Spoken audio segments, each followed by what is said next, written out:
What do you do? I'm a rental boyfriend. Have you ever slept with a client? Everything went wrong, I don't know why, and that's when I failed. Sakura was the one who tried everything. Hey, do you want to go somewhere else? Okay, let's go. Well, what do you want? Karaoke or hotel?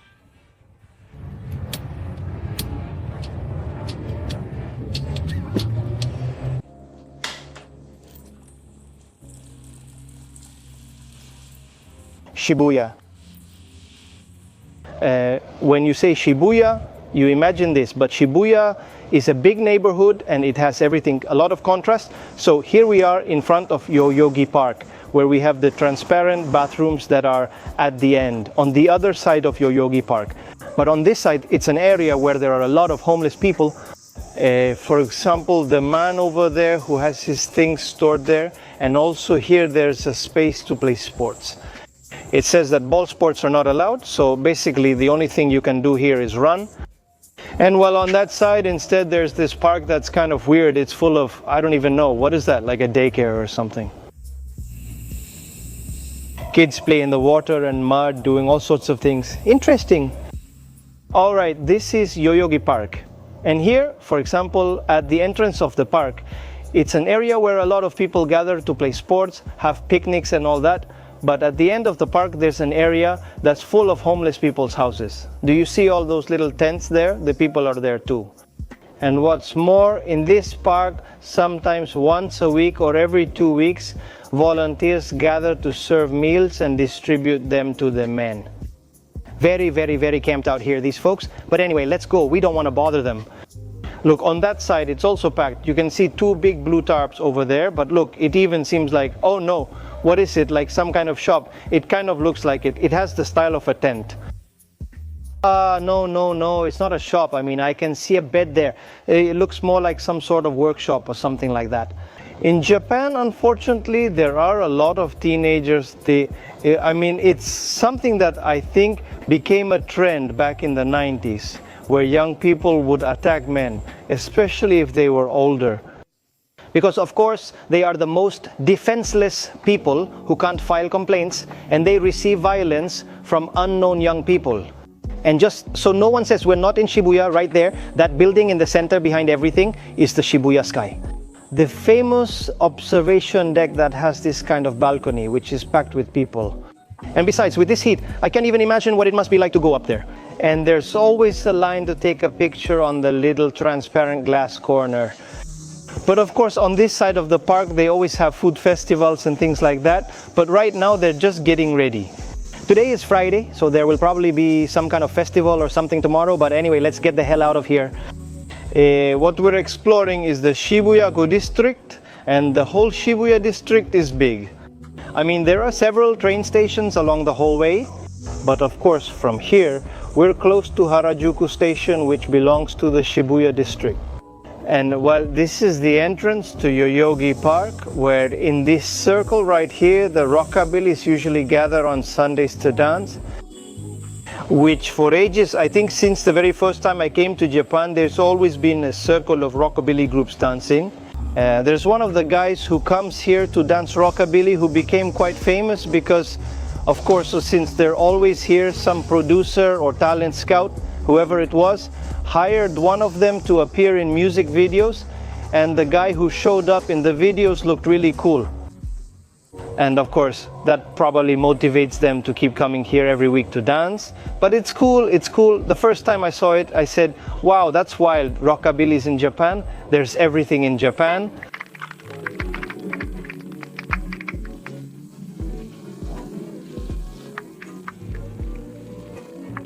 And right next to Yoyogi Park is the Meiji Shrine, which, if you look at the map, Yoyogi Park and the Meiji Shrine together form a giant green lung in the middle of Tokyo.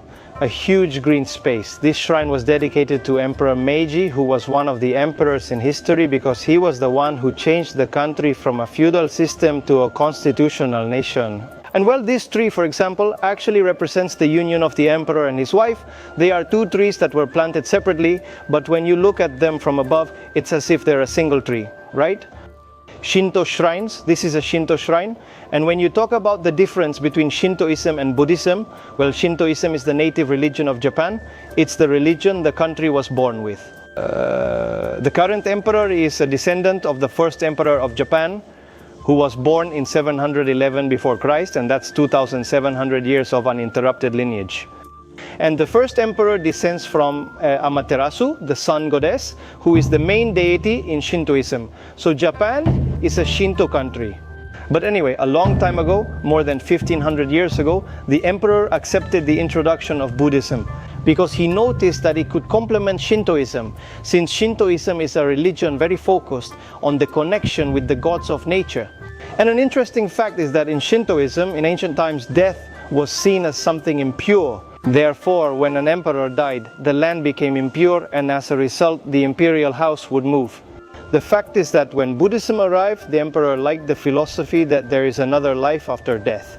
So he adopted Buddhism and combined it with Shintoism. And since then, the emperor stopped moving. Therefore, the first time an imperial castle was established was in Kyoto. Before that, I have no idea, but the imperial house was probably just a hut, right? We're talking about the 10th century, right? Look, for example, these are called emas, and they are plaques that you buy at temples specifically to make wishes, right? You make wishes on them, okay? There are writings in many languages. Look, may the mother of my son forgive me. I never imagined raising the love of my life like this. I hope everything goes back to normal soon. Something must have happened with the son's mother. Well, who knows?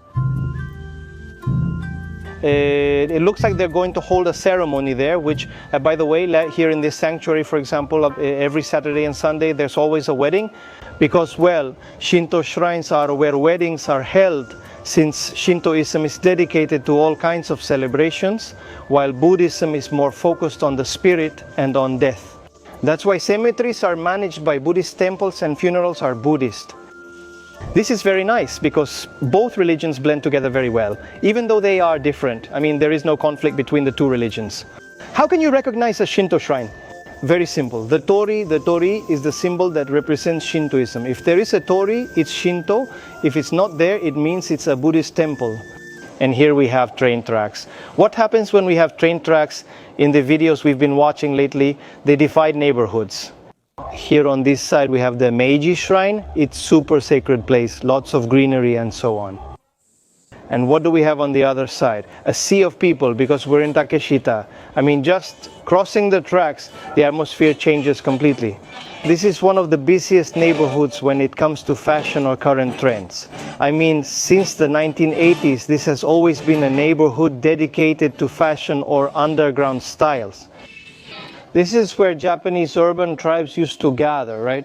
But it's always been like that until a little less than 10 years ago when they stopped gathering so much because, well, the boom in tourism made the stores keep selling fashion items, but now it's a bit more touristy. In fact, you don't feel the same identity as you used to. When I arrived in Japan, Visual Kei was booming. There were lots of clothing stores with that Gothic style, stores with music dedicated to all of that. And then that trend kind of faded away. Now, you could even say it looks a bit more like a Korean fashion, right? Because of the K-pop trend. But now, many of the stores are more about attracting tourists. But before, you used to see a lot of Gothic lolitas around here. Walking down the street in this area, like, wow. On Sundays and Saturdays, it was full of people dressed in that style.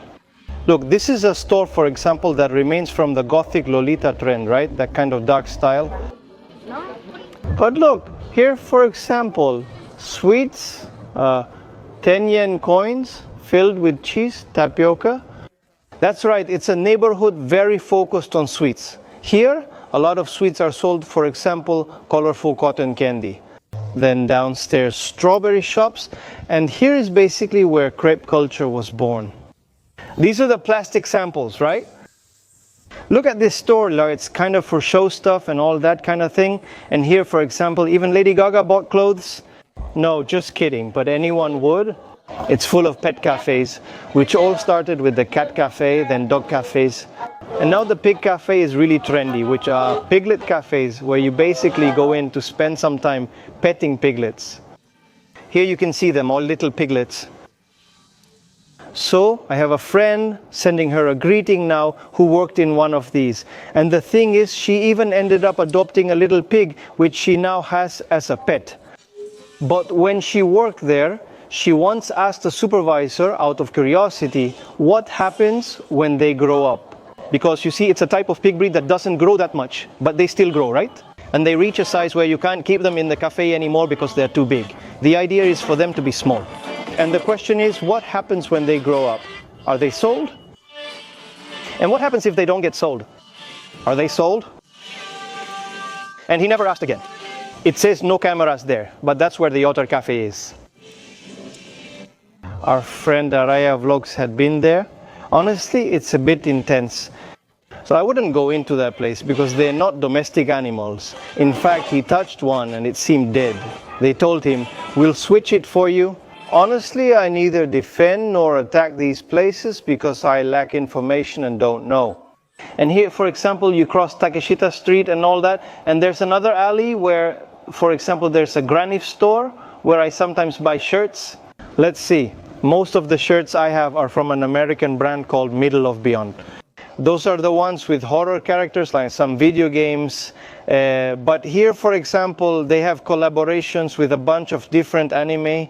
A Naruto shirt, this one that's from McDonald's, and this one, for example, is from the same brand, Granif. It's just that, of course, since they're always limited time collaborations, I mean, once they're over, that's it. You can't get them anymore. For example, they have one from Squid Game.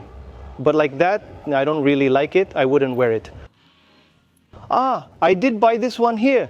The one with the metal head kittens. I also bought a Death Note one here. The white one, which they don't have anymore.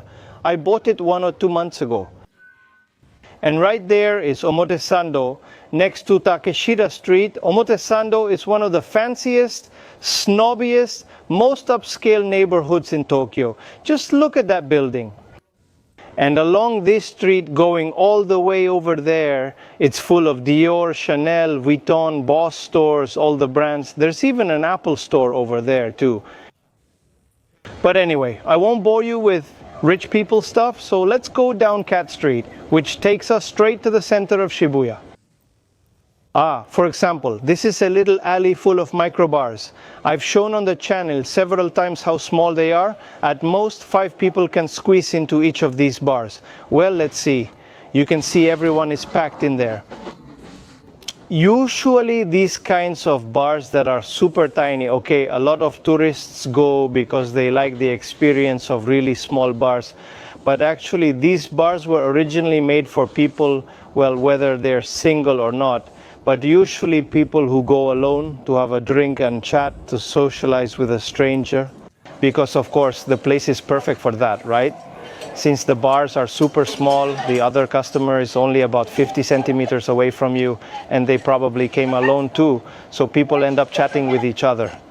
For example, the Netflix series Midnight Diner is exactly about that, right? A tiny bar, though slightly larger than this type, where people go alone at night to chat. That's where stories emerge, right? It's a wonderful, relaxing, and beautiful series. And here we finally arrived. Ponky friend from who goes to parties. Ponky, sometimes I go. Well, the thing is that here we are already at the famous Shibuya crossing. The fact is, you might ask, what is the center of Tokyo? And many times people imagine this, but the reality is this: Tokyo has many central areas. There isn't a center, like for example the obelisk in Buenos Aires, right? Or the center where the Zócalo is in Mexico or in Spain. I don't know. Plaza Mayor, I have no idea. But the thing is that this would be the most, in quotes, central and representative place in Tokyo. No. To the point that, for example, when Japan beat Spain and Germany in the last World Cup, Japanese fans came here to the crossing and crossed the intersection, celebrating, always respecting each traffic light. They crossed, yeah, yeah, yeah.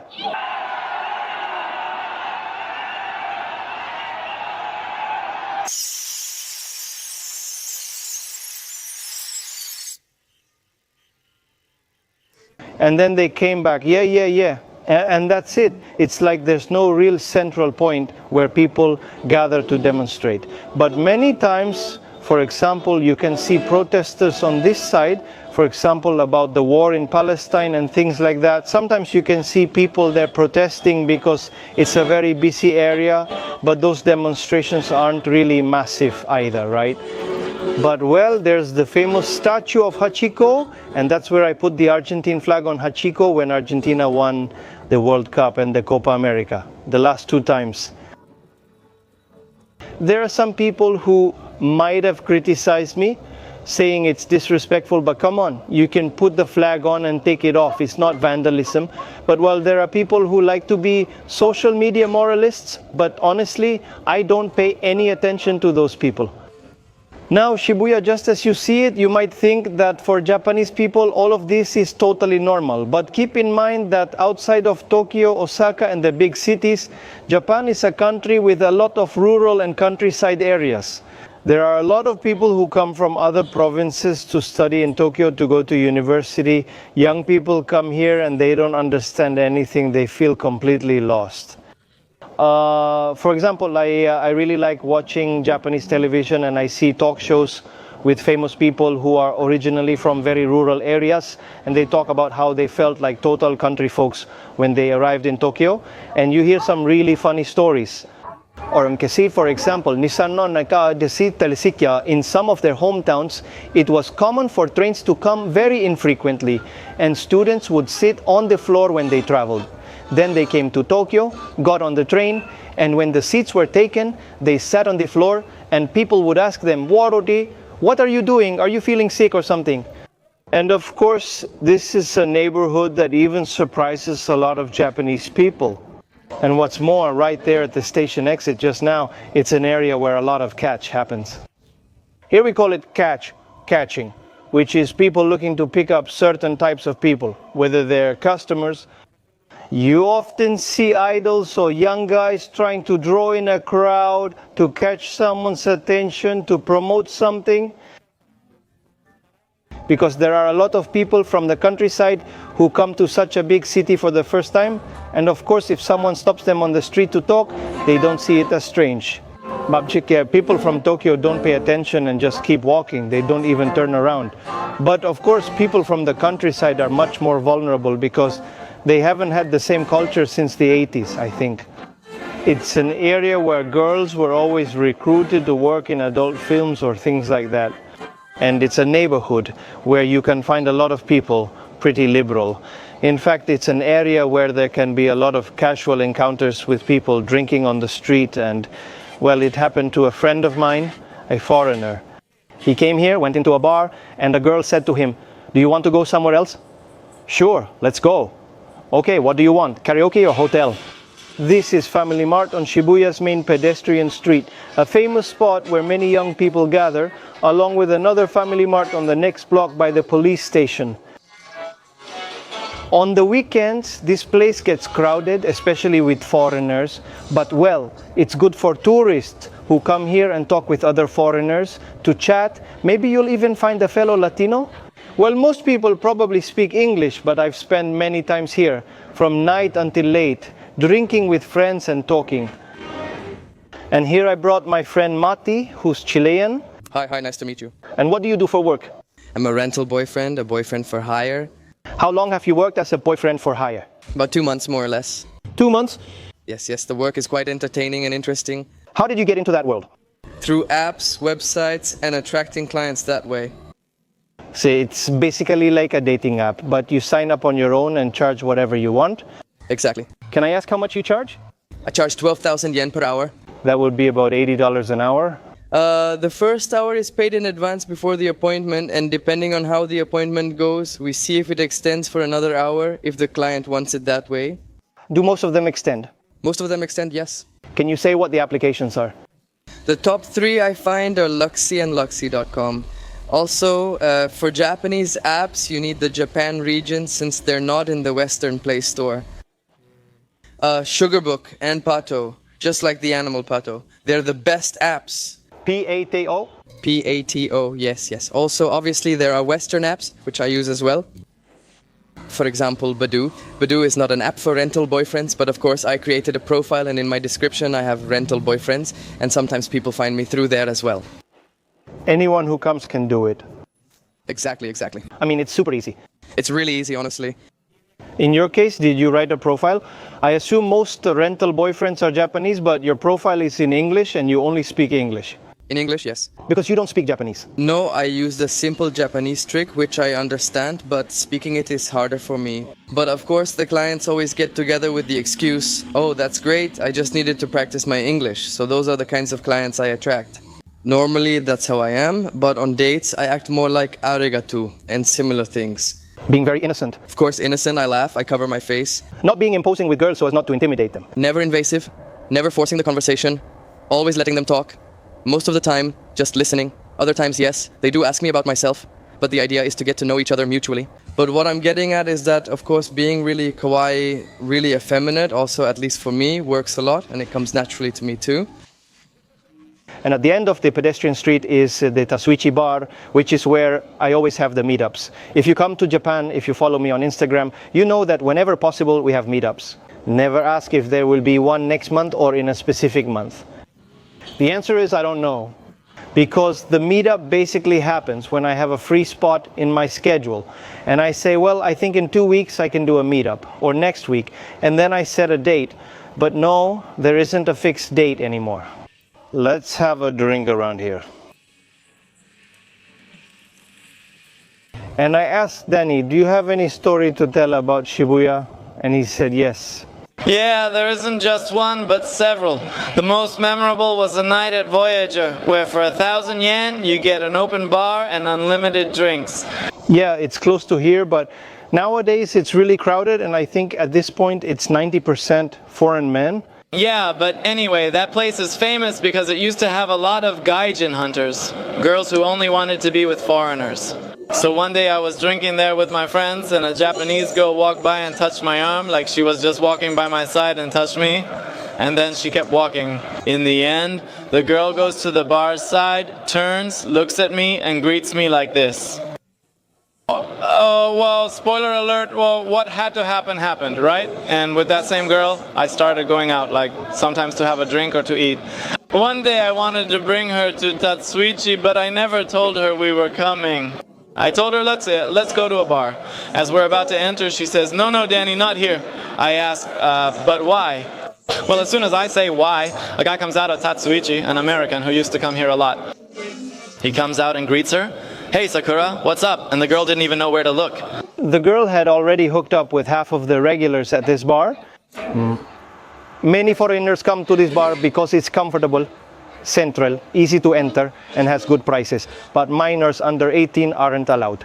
The thing is, well, Sakura told me no, she didn't know where to hide herself. I came to Tatsuichi again and bumped into the Yankee. I asked him, hey, what about that Japanese girl you saw me with recently? He said, no, that girl was with me and my best friend at the same time. So everything fell apart. That's when I realized, well, Sakura was the kind of girl who leaves no stone unturned. But anyway, you find a lot of girls like that in Shibuya. But anyway, I don't get any commission or anything like that when I come here to organize meetups. But yeah, since I did it several times, they told me, free drinks for you. And they were cool with that. And what's more, the owner is so cool that when the Copa America was on, which here in Japan was in the morning, I asked him, are you going to show the match, man? If you ask me, we'll do it.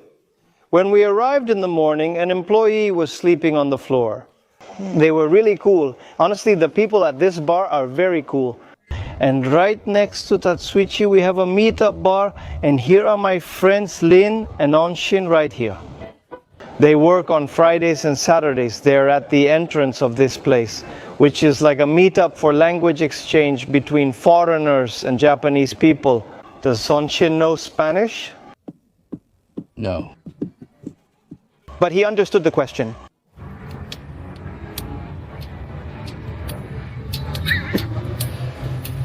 And now we're in Dogenzaka. It's a couple of blocks from the very center, the heart of Shibuya. And this is a clubbing area, nightclubs, where young people come on the weekends. Well, Japanese people aren't really into dancing. They're more into going to bars, but the younger ones do go to these places, which are usually electronic music and all that. There's one for hip hop, for electronic music. I went into this one once, and it was also the last electronic one I went to. Well, for example, over there where it's full of girls, they're probably going to a concert.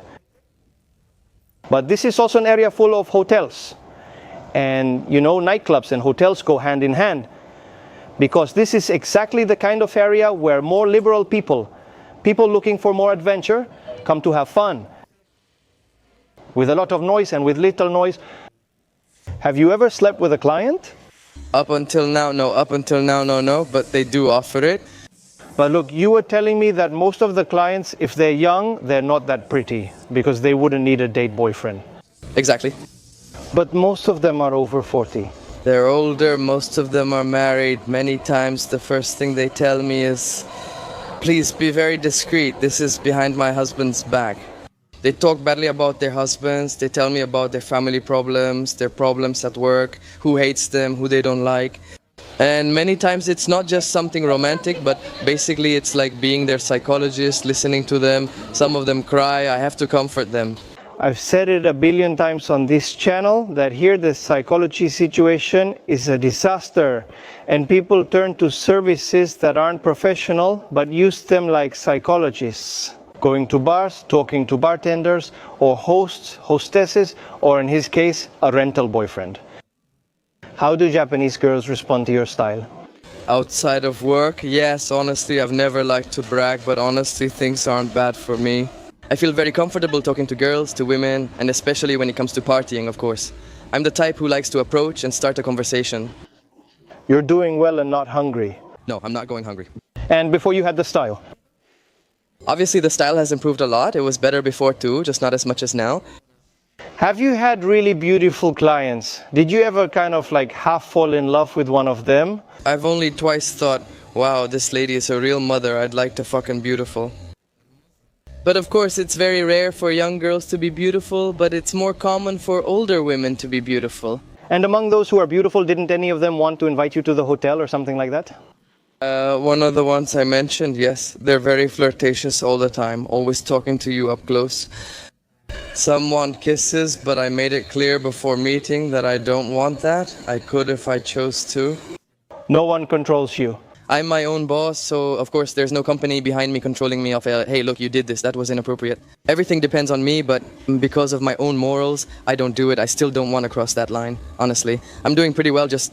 But you didn't lack the desire then? No, I definitely didn't lack the desire. Well, that's good, a boy with morals. After all, he doesn't go hungry. Well, I don't know what's happening, but it feels like they're following me. In many recent neighborhood videos we've made, there's always a strip club, including this famous one. And this place was also used as a filming location for the series The Naked Director, which I've already recommended before many times. And another interesting thing is that here on the next block there's a place called Rope. Well, it's written in Japanese, but I actually went inside this place a long time ago. I last went in during a tour after mentioning it to someone who then wanted to go in and bought something. But about 10 years ago, when I started on YouTube, I used to look for places like these. And here, in this place, the one with the yellow sign, they actually sell real used underwear, even stained ones. It's kind of like we always end up talking about the same thing, right? And here, well, this area also has a lot of hostess bars, and there are some services that are a bit more intense too. But, well, that's not what Shibuya is known for, but obviously there will always be places like these. Every time I pass by here, it's more and more closed, and now it's completely closed, because this was a happening, well, it used to be a happening bar. Those popular club bars require a membership fee, but girls sometimes enter free or at a discount. And there are places focused on casual relationships, in the moment, in the place. Well, I made a direct video about what happening bars are a long time ago, but of course this place was shut down by the police because it was too exposed. Happening bars are usually in undisclosed locations and you have to call them directly to get the actual address. Well, the video I made about Shinjuku last year about what the nightlife was like, where I looked for a happening bar to see if the address was there, but of course there was no information at all. Those who have seen the video about idol culture already know, but idols are like underground girl groups and they're all super innocent, pretty and young. They always emphasize the purity of the girls, that they've never been with boys, that they don't smoke, don't drink, nothing like that. Yeah, but there's an idol group called Dogenzaka, which takes its name from this very street, Dogenzaka 69. And you see, Dogenzaka is already widely known by pretty much every Tokyo local as the area of hotels, nightlife, and all the partying that goes with it. And 69, why? Well, because 69. That's an idol group that has nothing to do with the usual image, that breaks all the stereotypes of a typical idol. Because sometimes they appear in underwear and are very erotic, right? So that's how far the reputation of the Dogenzaka area goes. This whole area, well, not exactly a red light district, but a party zone. I love it because when we cross the street to this side and where the street curves to the left, we get a completely different atmosphere. We have one of the most luxurious residential neighborhoods in all of Tokyo. For example, this is the house of one of the houses of the owner of Rakuten. And if I remember correctly, this house was valued at $12 million, something like that. And the fact is that with all the hustle and bustle in Shibuya, you come in here, just one block, and it's peace, silence, no noise, just homes. But these houses here, they're not the kind you normally see, especially not in the middle of Tokyo. Look at this house. It even has floors on different levels, right? By the way, the price per square meter in this neighborhood is $15,000 just for 1 square meter. In areas like the tip of Shibuya, let's say closer to Yoyogi Park, but even a little more to the northwest, there the price per square meter is $9,000. I mean, not double, but it's 50% more expensive around here. Still, living in the Shibuya district isn't cheap. Even though a square meter here costs $15,000, other neighborhoods in Shibuya-Q also have the same price. I say Shibuya-Q because Q is the term for district, so it's like referring to the whole district, you know, Shibuya-Q. For example, just one station south is Ebisu, another area with luxury homes. Ginza has the priciest land in Japan. There's a specific place where, around that area, a square meter costs $350,000, 1 square meter. Now that's right in the center where the Shibuya crossing is, around there, yes, a square meter costs $120,000, okay? Just so you know. It's more expensive than the residential area, but of course, as a residential area, it's already quite costly. Today's video was diverse. See you next time. Greetings to you, your family, pet, and annoying neighbor. Shibuya Station, ever since I've known it, has always been under renovations, repairs, always changes, and very temporary things. They say construction will be done by 2027. Is that true? They started in 2015.